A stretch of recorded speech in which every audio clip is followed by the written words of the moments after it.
Do you want good aim in Ghosts of Tabor?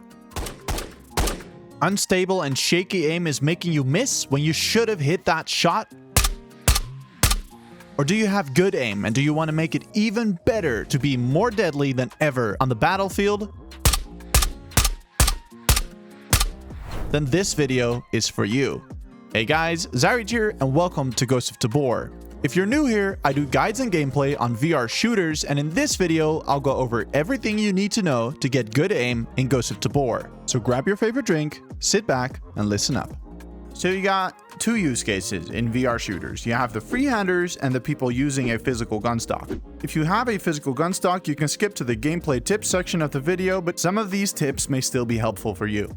Since most users will be freehanders, we'll discuss those first. First, we'll go over the settings. We're going to address the issue that while freehanding, you can spin freely, and this gun has nothing else but your two hands that it's locked to. The aim is very shaky and not very stable. I'm trying to stay as stable as I can on this pillar over here, but it's not very stable, right? You need that third point of contact of the buttstock against your shoulder, and to solve that, they have the virtual gunstock. We apply this. The optic is shaking is significantly less. I'm more capable of just keeping the reticle on that pillar about in the middle there.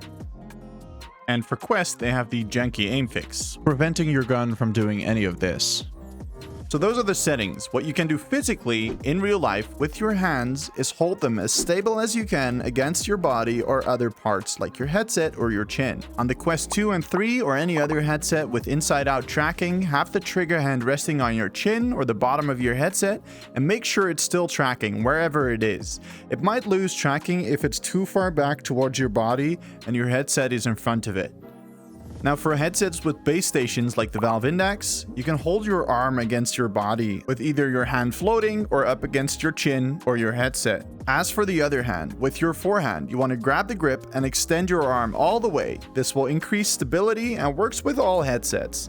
So let's get into the gameplay tips. The first one is equipment. You want to be using the right grips and the right optic. The best grips in the game are the canted grip and the shift grip. These both reduce recoil by about 50%. As for the optics, my personal preference is this AOTech hollow sight. It's got a very small dot, which makes it very precise even at long distances. If you enjoyed the video so far, leave a like and sub if you want. It really helps the channel. Members get early access to my videos, so if that's something you want, check out that join button below. If you want to catch me live, I stream on Twitch, link in the description.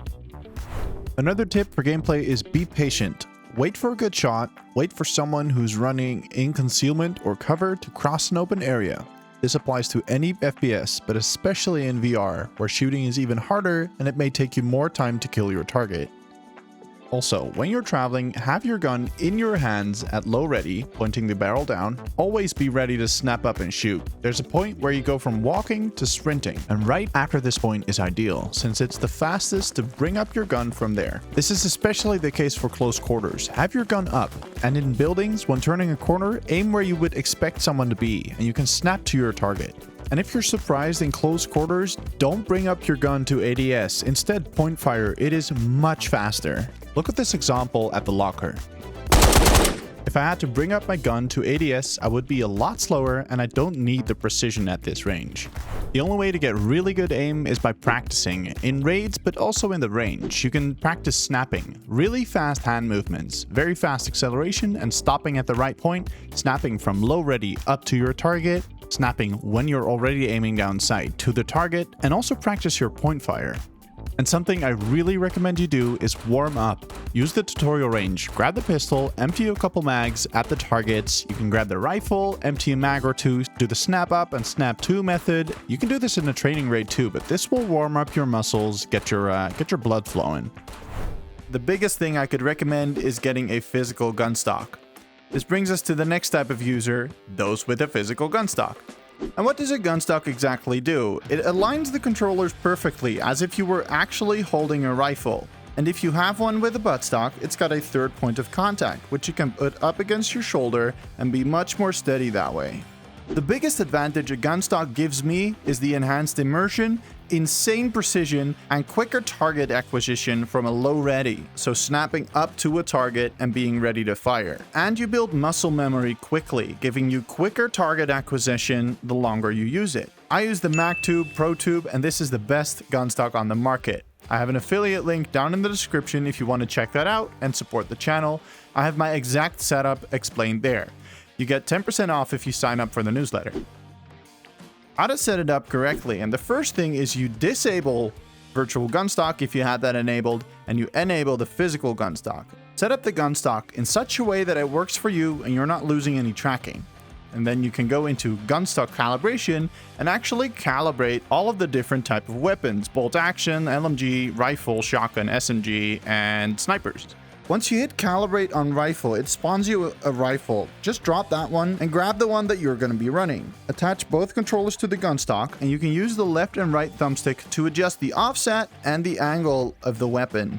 And you want to adjust it in such a way that you can aim down sight, and when you grab the front grip, the reticle barely moves.